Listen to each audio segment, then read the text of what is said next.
नमस्कार दोस्तों, कैसे हो आप सब? आशा करती हूँ आप स्वस्थ एवं खुशहाल होंगे। आज हम सुनेंगे सुषमा मुनींद्र जी द्वारा रचित कहानी राखी।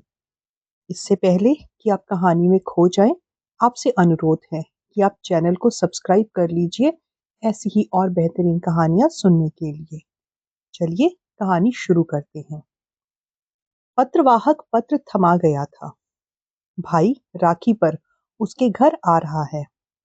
चकित हैरान संखी उस दो पंक्ति के पत्र को ऐसे सहलाने लगी जैसे भाई का राखी बंधा हाथ हो। भाई लोकसभा का चुनाव लड़ रहा है। उसे तो चुनाव प्रचार में व्यस्त होना चाहिए था और वह राखी बंधवाने आ रहा है। कहाँ से निकाला इतना अवकाश? क्या वह जानती नहीं कि चुनाव के समय आदमी को खाने तक की फुर्सत नहीं मिलती है? उसके कस्बे में भी तो चुनाव प्रचार में कैसी तेजी आ गई है। रात दिन झंडे लगी गाड़ियां दौड़ रही हैं। प्रचारक लाउड स्पीकर पर चीख रहे हैं और ऐसे समय में भाई ने राखी बंधवाने के लिए आने का समय निकाल लिया। पत्र 2 दिन पहले ही मिला है, वरना सभी अपनी बहनों को यहीं बुला लेती। कब से तो नहीं बांधी राखी भाई को। अम्मा ने सैकड़ों पत्थर पूजे, तब जाकर यह भाई हुआ था। अब तक वे पांचों बहनें बाबूजी को राखी बांधती आई थी। बाबूजी सबको 5-5 रुपए देते थे। अम्मा ने अपनी कारीगरी दिखा मोतियों के 5 छोटे छोटे बटुए बनाए थे। बाबूजी से छोटी छोटी स्लिप भी लिखवाई थी। उसके बटुए में लिखा था संखी की रकम। सभी बहनों के बटुए में उनके नाम की रकम डाल दी जाती। भाई हुआ तो बाबूजी ने उसकी तरफ से 5 रुपए देने लगे थे। भाई के जन्म के 2 माह बाद ही राखी पड़ी थी। बहनों का उत्साह देखते ही बनता था। बड़े मनोयोग से टीके की थाली सजाई थी। मनपसंद राखी और मिठाई खरीदी थी। लेकिन अन्नप्राशन न होने से भाई को मिठाई तो नहीं खिला पाई थी, पर राखी बड़े उत्साह से बांधी थी। भाई के नन्हे हाथ और पांव राखियों में डूब गए थे। राखियां उसे चुभने भी लगी थी और वह रोने लग गया। वह हाथ पैर चलाकर राखी निकाल न ले, इस भय से संखी ने राखी तनिक कस कर बांध दी थी। अपने लल्ला का रुदन सुनकर अम्मा रसोई से दौड़ी दौड़ी आई थी और राखियां उतार कर फेंक दी थी। 2 माह के बच्चे पर इतना बोझ लाद दिया तुम लोगों ने। राखियां गड़ रही हैं बेचारे को। और ये राखी इतनी कसकर किसने बांधी? संखी ने बांधी मम्मा, बड़ी बहन ने बताया। तड़ाक से एक चांटा संखी की कनपटी पर पड़ा था। भाड़ में गया तेरा त्योहार। लल्ला के हाथ में निशान पड़ गया। अम्मा ने संखी की राखी तोड़ मरोड़ कर एक तरफ फेंक दी थी।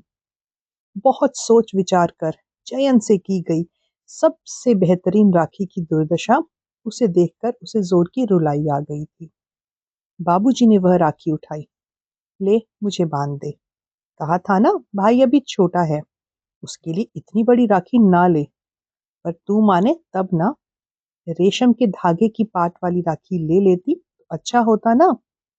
वह बाबूजी के हाथ में राखी बांधकर उनके मलमल के कुर्ते में मुंह छुपाकर बड़ी देर तक सिसकती रही।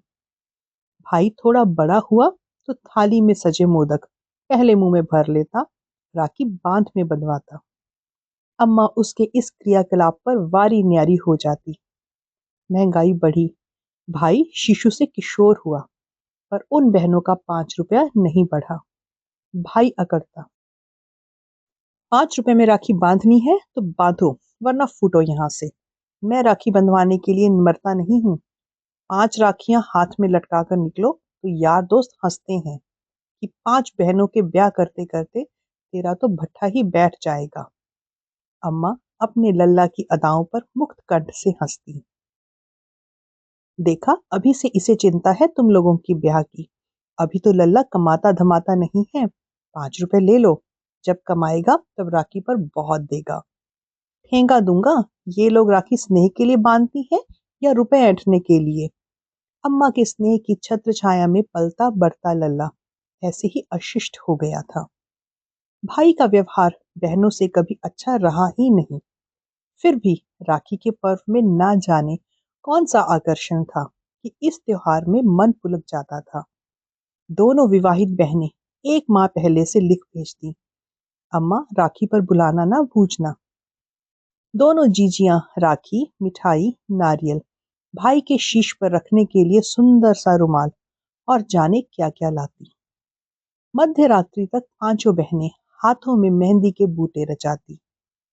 दोनों जीजियों को अम्मा अब साड़ी देने लगी थी। कहती, बेटियों ले लो, बहुत कीमती तो नहीं है पर ले लो।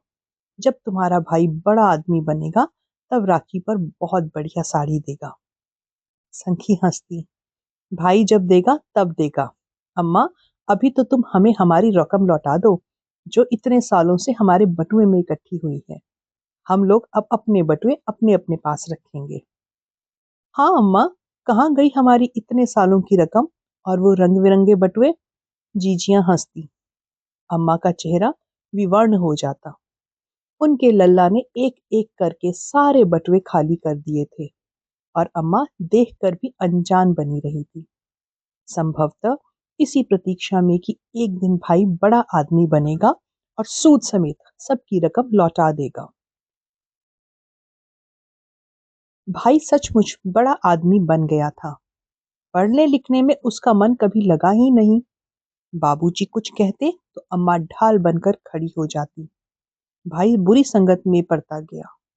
कॉलेज में पहुंचकर उसकी छूट भैया नेताओं से मित्रता हो गई। संक्षिप्त में कहें तो वह स्वयं भी छुट भैया नेता बन चुका था। नेताओं के लिए भीड़ जुटाता, व्यवस्था देखता, जेल भरो आंदोलन में भाग लेकर जेल भी चला जाता। अपनी इन्हीं विशेषताओं के चलते विधानसभा का टिकट पा गया और भारी मतों से विजयी हुआ। अब तो बाबूजी भी विधायक पुत्र के अवगुणों को चित नहीं धरते थे। भाई का भाग्य ऐसा प्रबल कि अब लोकसभा का चुनाव लड़ रहा है और उसी कस्बे से, जो कि संखी का कस्बा है। भाई को विधायकी मिलने के बाद आई राखी पर सभी बहनें बड़ी ललक से गई थी राखी बांधने। बड़े आदमी के स्तर के अनुरूप ही राखी ले गई थी, पर बड़ा आदमी अपने आवास पर मिला ही नहीं। विधानसभा का सत्र चल रहा था, अतः वह भोपाल में था। बहनों के साथ संखी भी हताश लौट गई थी। पता नहीं भाई की कलाई पर राखी ना बांध पाने से या बड़े आदमी की भेंट से वंचित रह जाने से। अगली राखी तक भाई का ब्याह हो चुका था। भाभी किसी कैबिनेट मंत्री की पुत्री थी।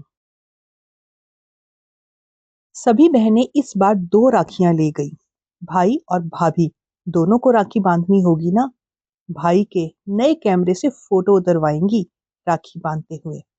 पर भाभी राखी मनाने अपने पितृगृह चली गई थी। पीछे पीछे सुबह की फ्लाइट से भाई भी। उनके मंत्री ससुर ने आवश्यक चर्चा के लिए बुला दिया था। राखी के सजे थाल मुंह चिढ़ाते रह गए थे। अनायास बचपन की राखी बहुत याद आने लगी थी। भाई साल भर धमकाता था, तुम लोगों से राखी नहीं बंधवाऊंगा, पैसा तो एक ना दूंगा। बहनें लड़ती, कैसे नहीं देगा, बाबूजी देंगे। अभी तेरी कमाई नहीं खाते हैं जो धौंस जमा रहा है। 5 रुपए के लिए ऐसा युद्ध होता था जैसे कि मानो शाही खजाना हो। अगली राखी पर भाई भाभी दोनों मिले थे। भाई ने रात्रि भोज पर पत्रकारों को बुला रखा था। वह पत्रकारों से सदा मधुर संबंध बनाकर चलता था। इस बार बाकी बहनें तो नहीं गई थी, पर वह नजदीक होने की वजह से चली गई थी। भाई को दिन भर स्त्रियां और क्षेत्र के ब्राह्मण लोग राखी बांधने आ पहुंचे। वह 2 क्षण अवकाश निकालकर भीतर आया ही था कि ब्रह्म कुमारियां साथ में फोटोग्राफर लाई थी। बड़ी देर तक फोटो उतरते रहे। फिर पत्रकार आने लगे थे और बियर का दौर आरंभ हो गया था। भीतर भाभी की ब्रिकुटी तनी थी। इनके पत्रकारों के मारे इस बार राखी पर मायके नहीं जा पाई। मेरा इकलौता भाई प्रतीक्षा कर रहा होगा। उसकी कलाई आज सूनी पड़ी होगी। उसकी तो मैं एक ही बहन हूँ और यहाँ इनके भोज की व्यवस्था में लगी हूँ। पहले बताया होता तो किसी के हाथ राखी भिजवा ही देती। संखी बोल पड़ी थी, सुखदा, तुम्हारा भाई दूर है, तुम इसलिए राखी नहीं बांध पा रही, और मेरा भाई तो निकट होते हुए भी मेरी पहुंच से दूर हो गया है। बड़ा आदमी बन गया है, इतना बड़ा कि मुझे राखी तक बंधवाने का अवकाश नहीं है उसके पास। सुखदा ने नयन तरेरे। जीजी, तुमको बस अपनी पड़ी है। दिन भर तो सांस नहीं ले पाए बेचारे। अब क्षेत्रीय लोगों, समर्थकों, पत्रकारों को नाराज करते भी तो ना बनता। तुम तो अपनी हो, फिर भी भाई की विवशता नहीं समझती। देखना, रात 12 बजे से पहले फुर्सत पा जाए तो। कहकर सुखदा ने अलमारी में रखी गड्डी में से 100 का एक नोट निकाला। मैं शगुन के पैसे दिए देती हूँ, पता नहीं वे कब फुर्सत पाएंगे, इसीलिए डटी थी ना अब। ये लो और दफा हो जाओ। सुखदा के नेत्रों की भाषा पढ़ने से नहीं चूकी थी सांकी।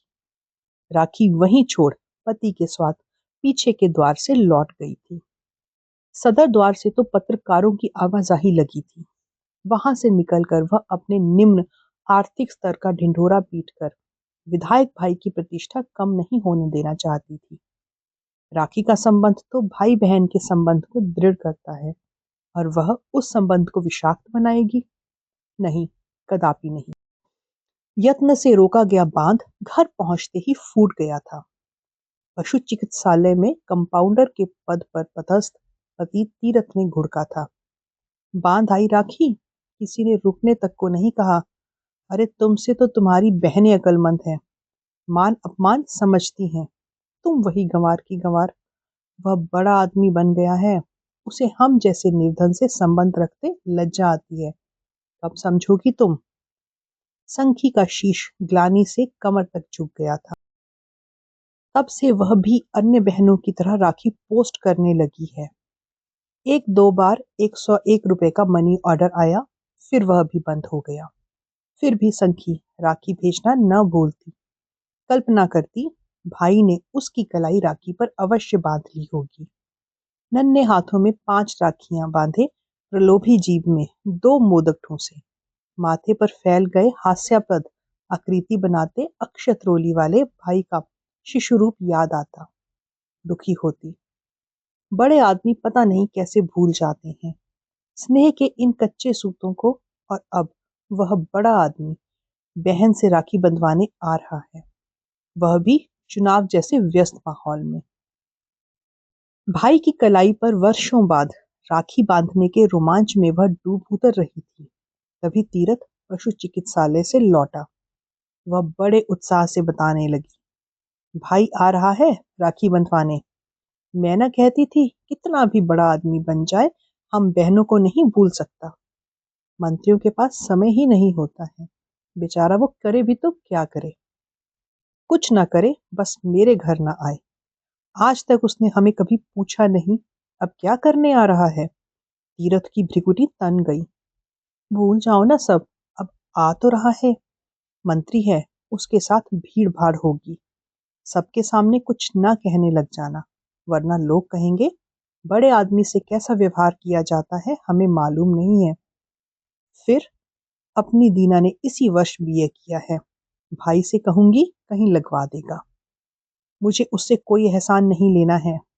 तीरथ का रोष जाता ही न था। गुस्सा थूको भी, बहुत काम है। किराना, साग भाजी, फल फूल लाना होगा।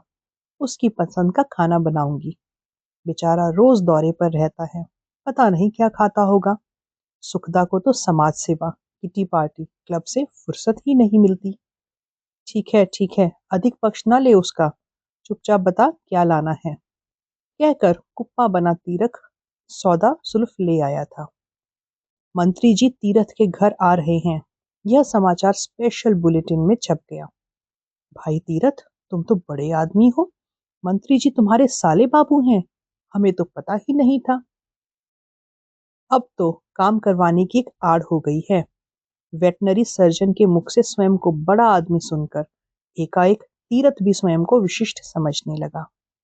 फिर तो उसका रोष ऐसे धुल पूछ गया जैसे पत्ते को झटक कर कोई उस पर गहरी पानी की बूंदों को गिरा दे। पड़ोसियों, परिचितों, सबका सहयोग देखते बनता था। उन्होंने आनन फानन तीरथ के घर का कायाकल्प कर डाला। अतिथि के अनुसार घर भी तो होना चाहिए। बहुमूल्य क्रॉकरी, सोफे, लैंप, बेडशीट, पर्दे। बड़े सर्जन ने खुद अपना कारपेट भेजा, साथ में अपना चपरासी भी। संखी मुग्ध थी, जैसे उसके सपनों का महल ही आकार ग्रहण कर रहा हो। राखी का दिन, घर में गहमा गहमी। तीरथ, संखी, दीना और उसके दोनों छोटे भाई अपने अपने स्तर पर व्यस्त। संखी ने बड़े मनोयोग से रसोई बनाई। भरवा भिंडी, मुनगे की कढ़ी, दही बड़े, खीर, आलू की टिक्की, मटर पुलाव, मिक्स दाल और पूरी। मिष्ठान बड़े सर्जन ने ला पटका था। मंत्री जी समय से 1 घंटा विलंब से पहुंचे। विश्राम गृह में फ्रेश हुए, विशाल मैदान में जनसभा को संबोधित किया। विश्राम गृह लौटे। इधर संखी के घर में पूरा मोहल्ला घुसता जा रहा था। संखी बार बार दरवाजे पर झांक आती, लौटती, राखी के थाल का निरीक्षण परीक्षण करती। कुछ कमी तो नहीं है। कई अन्य स्त्रियां भी उसके साथ भाई को राखी बांधने के जुगाड़ में थी। लगभग 3 बजे भाई पधारा। कारों के काफिले को देखकर संखी की छाती तनी जा रही थी। भाई भीड़ का अभिवादन करता भीतर आया। भाई का प्रभुत्व, ठसक, दबदबा विलक्षण था। चरण छूते भाई की पीठ पर हाथ फेरते संखी को जोर की रुलाई आ गई। भाई बोला, ये क्या जीजी, खुशी के अवसर पर कोई रोता है क्या? भाई के मुंह से मधु टपक पड़ता था। संखी बोली, कभी कभी खुशी से आंखें छलक पड़ती हैं भाई।